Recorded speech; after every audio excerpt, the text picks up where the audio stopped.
একা মহাকাব্যিক দুঃসাহসিক গাথা। বিশালপুরের এক ছোট গ্রামের প্রান্তে বসবাস করত আরব। সে ছিল এক সাধারণ কারিগরের ছেলে। তার চোখে ছিল সাহস, আর হৃদয়ে ছিল তার বাবা বিশ্বনাথের জন্য অগাধ ভালোবাসা। বিশ্বনাথ, যিনি একসময় গ্রামের সবচেয়ে দক্ষ কারিগর ছিলেন, এখন এক রহস্যময় রোগের শিকার। বৈদ্যরা স্পষ্ট জানিয়ে দিয়েছিলেন যে অমৃতকুণ্ডের এক ফোঁটা ছাড়া কোনো ওষুধ এই রোগ সারাতে পারবে না। আরব প্রতিজ্ঞা করল যে সে তার বাবাকে বাঁচাতে অমৃতকুণ্ডের সন্ধানে যাবে, পথে যত বিপদই আসুক না কেন। অন্যদিকে বিশালপুরের রাজমহলের রাজকুমারী অনন্যা তার কক্ষে চিন্তিত হয়ে বসেছিলেন। তার হৃদয় তার প্রজাদের জন্য স্পন্দিত হতো, যারা এক নির্দয় তান্ত্রিক কালসুরের অত্যাচারে জর্জরিত ছিল। কালসুর জঙ্গলে তার কালো শক্তির সাম্রাজ্য প্রতিষ্ঠা করেছিল, এবং এখন সে অমর হয়ে পুরো বিশ্ব শাসন করার জন্য অমৃতকুণ্ডের সন্ধানে ছিল। গুপ্তচরদের কাছ থেকে অনন্যা জানতে পারলেন যে কালসুরের পরবর্তী লক্ষ্য তার রাজ্য। তিনি চুপি চুপি অমৃতকুণ্ডের সন্ধান শুরু করলেন, কারণ তিনি জানতেন যে কেবল সেই শক্তিই কালসুরকে থামাতে পারত। এক রাতে যখন চাঁদের আলো জঙ্গলকে রূপ ও রঙে স্নান করাচ্ছিল, আরব তার গ্রাম থেকে বেরিয়ে পড়ল। তার সঙ্গী ছিল তার বাবার দেওয়া পুরনো তরবারি এবং গ্রামের প্রবীণদের দেওয়া একটি ছোট মানচিত্র। মানচিত্রটি অসম্পূর্ণ ছিল, তবে তাতে কিছু প্রাচীন চিহ্ন ছিল যা অমৃতকুণ্ডের দিকে ইঙ্গিত করছিল। জঙ্গলের গভীরের দিকে এগোতেই তার মনে হলো কেউ যেন তাকে অনুসরণ করছে। সে ঘুরে তাকালো, কিন্তু সেখানে শুধু গাছের ছায়া ছিল। তারপর হঠাৎ একটি তীর তার কাঁধ ছুঁয়ে বেরিয়ে গেল। সে দ্রুত নিচু হয়ে তার তরবারি বের করল। সামনে থেকে একটি ছায়া ভেসে উঠল, এক যুবতী, যার হাতে ধনুক ছিল আর চোখে ছিল সন্দেহ। কে তুমি, এবং এই জঙ্গলে কি করছো? সে কড়া গলায় জিজ্ঞেস করল। আমি আরব, এবং আমি আমার বাবার জীবন বাঁচানোর জন্য অমৃতকুণ্ডের সন্ধানে আছি, সে সাহসের সাথে উত্তর দিল। যুবতীটি তাকে মনোযোগ দিয়ে দেখল। সে ছিল রাজকুমারী অনন্যা, যিনি গোপনে অমৃতকুণ্ডের সন্ধানে বেরিয়েছিলেন। দুজনের মধ্যে উত্তেজনাপূর্ণ কথাবার্তা হলো। অনন্যা ভাবলেন যে আরব কালসুরের কোনো চর হতে পারে, আর আরব অনন্যার গোপন উদ্দেশ্য নিয়ে সন্দেহ পোষণ করল। কিন্তু যখন অনন্যা আরবের চোখে তার বাবার জন্য সত্য ভালোবাসা দেখতে পেলেন, তখন তার মন কিছুটা নরম হলো। হয়তো আমাদের উদ্দেশ্য এক, তিনি ভাবলেন, কিন্তু তবুও তিনি তার রাজকুমারী হওয়ার রহস্য গোপন রাখলেন। দুজনে একসঙ্গে জঙ্গলে এগিয়ে যাওয়ার সিদ্ধান্ত নিলেন, কিন্তু এই জোট ছিল ভঙ্গুর। জঙ্গলের পথ ছিল বিপজ্জনক, কখনো বিষাক্ত সাপ তো কখনো গভীর খাদ। এক রাতে যখন তার একটি প্রাচীন মন্দিরের ধ্বংসাবশেষে বিশ্রাম নিচ্ছিলেন, হঠাৎ পৃথিবী কাঁপতে শুরু করল। মন্দিরের দেওয়াল থেকে ধুলো ঝরতে লাগলো, এবং তাদের সামনে এক ভয়ানক ছায়া আবির্ভূত হলো। এটি ছিল কালসুরের পাঠানো এক দানবীয় প্রেত। আরব তার তরবারি উঠালো এবং অনন্যা তার ধনুক তৈরি করলেন। দুজনে মিলে সেই প্রেতের সাথে যুদ্ধ করলেন, কিন্তু প্রেতটি প্রতিবার আরও শক্তিশালী হয়ে ফিরে আসত। তখনই অনন্যা মন্দিরের একটি প্রাচীন শিলালিপি দেখলেন, যেখানে লেখা ছিল, সত্য হৃদয়ের শক্তি অন্ধকারকে পরাজিত করতে পারে। তিনি আরবকে বললেন, আমাদের একে অপরের উপর ভরসা রাখতে হবে। প্রথমবারের মতো দুজনে একে অপরের চোখে তাকালেন এবং তাদের ভয় গোপন করলেন। আরব অনন্যার হাত ধরল এবং দুজনে একসঙ্গে তাদের পূর্ণ শক্তি দিয়ে প্রেতটিকে আঘাত করলেন। প্রেতটি চিৎকার করতে করতে ধুলোয় মিশে গেল। সেই রাতে তাদের মধ্যে এক না বলা সম্পর্ক তৈরি হলো। কিন্তু জঙ্গলের আরও গভীর রহস্য বাকি ছিল, এবং কালসুরের দৃষ্টি ছিল তাদের উপর। তারা কি অমৃতকুণ্ডে পৌঁছাতে পারবে? আর যদি পৌঁছায়, তাহলে কি তারা কালসুরের ক্রোধের মোকাবিলা করতে পারবে? বিশালপুরের ঘন জঙ্গলে, যেখানে সূর্যের আলো সহজে পথ খুঁজে পেত না, আরব এবং অনন্যা তাদের সফরে এগিয়ে চলেছিলেন। প্রাচীন মন্দিরের ধ্বংসাবশেষে দানবীয় প্রেতকে হারানোর পর দুজনের মধ্যে একটি ভঙ্গুর বিশ্বাসের সুতো তৈরি হয়েছিল। কিন্তু জঙ্গলের প্রতিটি পদক্ষেপ নতুন চ্যালেঞ্জ নিয়ে আসত, এবং কালসুরের কালো ছায়া তাদের পিছু অনুসরণ করছিল। অনন্যা এখনও তার রাজকুমারী হওয়ার রহস্য গোপন রেখেছিলেন, আর আরবের মন তার বাবার খারাপ হতে থাকা অবস্থার চিন্তায় ভারী ছিল। তাদের উদ্দেশ্য এক ছিল, অমৃতকুণ্ড, কিন্তু তাদের পথ তখনও সন্ধ্যের কুয়াশায় ঢাকা ছিল। জঙ্গলের মাঝে এক প্রাচীন সরোবরের তীরে তারা থামলেন।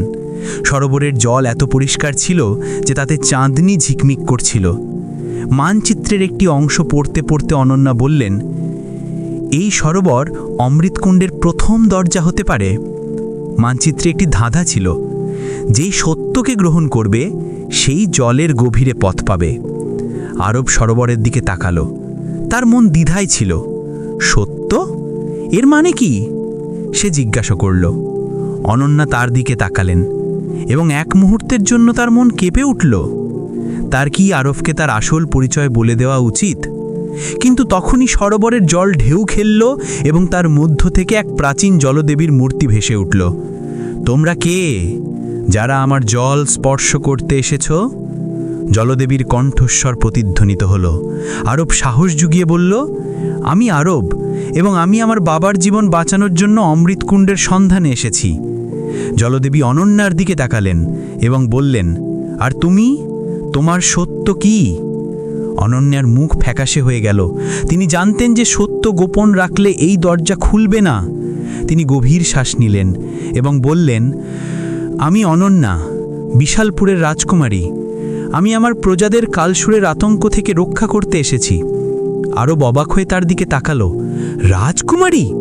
সে কখনো ভাবেনি যে এই সাহসী যুবতী, যে জঙ্গলে তার সাথে কাঁধে কাঁধ মিলিয়ে চলছিল, রাজমহলের বাসিন্দা হতে পারে। জলদেবী হেসে বললেন, সত্য দরজা খুলে দিল।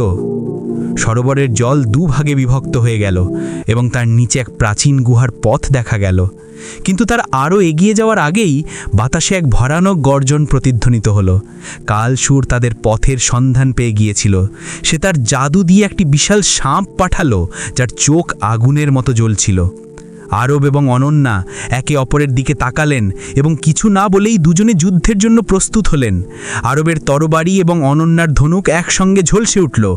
সাপটি তাদের উপর আক্রমণ করল, কিন্তু অনন্যার দ্রুত নিশানাবাজি এবং আরবের ক্ষিপ্রতা তাকে পিছু হটতে বাধ্য করল। লড়াইয়ের মাঝে অনন্যার একটি তীর সাপের চোখে লাগল এবং সেটি চিৎকার করতে করতে গুহার গভীরে অদৃশ্য হয়ে গেল। কিন্তু এই জয় সহজ ছিল না। অনন্যার ধনুক ভেঙে গেল এবং আরবের কাঁধে একটি গভীর ক্ষত সৃষ্টি হলো। দুজনে ক্লান্ত হয়ে বসে পড়লেন, কিন্তু তাদের মুখে পরাজয়ের কোনো চিহ্ন ছিল না। অনন্যা আরবের দিকে তাকালেন এবং ধীরে ধীরে বললেন, আমাকে ক্ষমা করে দিও, আমি তোমার কাছে সত্য গোপন রেখেছিলাম। আরব হালকা হাসির সাথে উত্তর দিল, তুমি রাজকুমারী হও বা সাধারণ, তোমার সাহস আসল, এটাই মাইনে রাখে। সেই মুহূর্তে তাদের মধ্যেকার সন্দেহ পুরোপুরি দূর হয়ে গেল। গুহার ভেতরের রাস্তা ছিল অন্ধকার এবং রহস্যময়। দেওয়ালগুলিতে প্রাচীন চিত্র খোদাই করা ছিল, যা অমৃতকুণ্ডের গল্প বলছিল। একটি চিত্রে দেখানো হয়েছিল যে কুণ্ডের সুরক্ষা একটি চূড়ান্ত ধাঁধা দ্বারা হয়, যা কেবল সত্য হৃদয়ের অধিকারী সমাধান করতে পারে। তারা আরও গভীরে নামতেই এক বিশাল কক্ষ পেল, যেখানে একটি উজ্জ্বল পাথর ছিল। পাথরে লেখা ছিল, যে নিজের আগে অন্যের মঙ্গল চিন্তা করবে সেই কুণ্ডে পৌঁছাবে। তখনই কক্ষের দেওয়াল কাঁপতে শুরু করল এবং কালছুরের ভয়ানক হাসি প্রতিধ্বনিত হলো, মূর্খরা, তোমরা আমার সাপকে হারালে, কিন্তু আমার কাছে পৌঁছাতে পারবে না। তার কণ্ঠে নিষ্ঠুরতা ছিল। কালসুর তার জাদু দিয়ে কক্ষে আগুনের শিখা পাঠালো। আরব অনন্যাকে পেছনে ঠেলে দিল এবং তার তরবারি দিয়ে আগুনের শিখাগুলোকে কাটতে চেষ্টা করল। কিন্তু তখনই অনন্যা পাথরের ধাঁধাটি পুনরাবৃত্তি করলেন, নিজের আগে অন্যের মঙ্গল। তিনি দ্রুত একটি প্রাচীন মন্ত্র উচ্চারণ করলেন, যা তার বাবা রাজা বিক্রমাদিত্য তাকে শিখিয়েছিলেন। মন্ত্রের শক্তিতে আগুনের শিখা শান্ত হয়ে গেল এবং কক্ষের একটি গোপন দরজা খুলে গেল। কিন্তু এই দরজাটি অমৃতকুণ্ডের দিকে নয়, বরং অন্য এক গভীর রহস্যের দিকে নিয়ে যাচ্ছিল। দুজনে একে অপরের হাত ধরলেন এবং সেই দরজার দিকে এগিয়ে গেলেন। কিন্তু কালসুরের হাসি এখনও তাদের কানে বাজছিল। এই গোপন দরজা কি তাদের অমৃতকুণ্ডের কাছে নিয়ে যাবে, নাকি এটি কালসুরের আরেকটা জাল ছিল? এবং আরব এবং অনন্যার নতুন জন্মানো বিশ্বাস কি এই শেষ পরীক্ষায় উত্তীর্ণ হতে পারবে? বিশালপুরের রহস্যময় জঙ্গলের গভীরতায়, যেখানে প্রাচীন গুহার গোপন দরজা খুলেছিল, আরব ও অনন্যা সাহসের সাথে পদক্ষেপ রাখলেন। গুহার সেই কক্ষটি অন্ধকারে পূর্ণ ছিল, কিন্তু দেওয়ালগুলিতে উজ্জ্বল প্রাচীন রত্নগুলি হালকা আলো ছড়াচ্ছিল। বাতাসে একটি ঠান্ডা হিমেল অনুভূতি ছিল এবং কালসুরের নিষ্ঠুর হাসি তখনও তাদের কানে বাজছিল। দুজনের হৃৎস্পন্দন দ্রুত হচ্ছিল, কিন্তু তাদের মধ্যেকার বিশ্বাস এখন অবিচ্ছেদ্য ছিল। আরবের কাঁধ ক্ষতবিক্ষত ছিল এবং অনন্যার ভাঙা ধনুক এখন কেবল একটি স্মৃতি ছিল। তবুও দুজনে হার মানলেন না। তারা জানতেন যে অমৃত কুণ্ড এখন মাত্র কয়েক কদম দূরে। গোপন দরজা তাদের একটি বিশাল গোলাকার কক্ষে নিয়ে গেল, যার মাঝখানে একটি উজ্জ্বল কুণ্ড ছিল। তার জল সোনালি আলোয় ঝলমল করছিল, যেন সূর্যের রশ্মি তাতে মিশে গেছে। এটিই ছিল অমৃতকুণ্ড, যার এক ফোঁটা মৃত্যুকেও হারাতে পারত।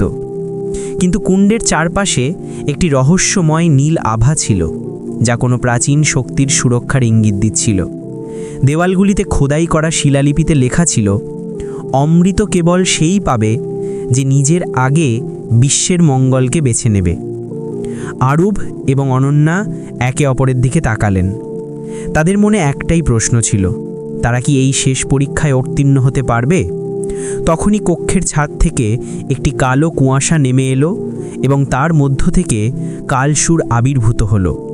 তার চোখ লাল বাতির মতো জ্বলছিল এবং হাতে ছিল একটি জাদুকরি ছড়ি, যা থেকে কালো জাদুর শিখা বেরোচ্ছিল। মূর্খরা, তোমরা আমার সাপকে হারালে, আমার প্রেতকে ধ্বংস করলে, কিন্তু আমার সামনে তোমাদের সাহস ধুলায় মিশে যাবে। অমৃত আমার, এবং এর সাথে আমি বিশ্বের অধিপতি হব। অনন্যা সাহস জুগিয়ে বললেন, কালসুর, তোমার লোভী তোমাকে ডুবিয়ে দেবে। এই কুণ্ড লোভীদের জন্য নয়, সত্য হৃদয়ের অধিকারীদের জন্য। কালসুর হাসল এবং তার ছড়ি ঘোরালো। কক্ষে বিদ্যুৎ চমকাতে লাগলো এবং দেওয়ালগুলি কাঁপতে শুরু করল।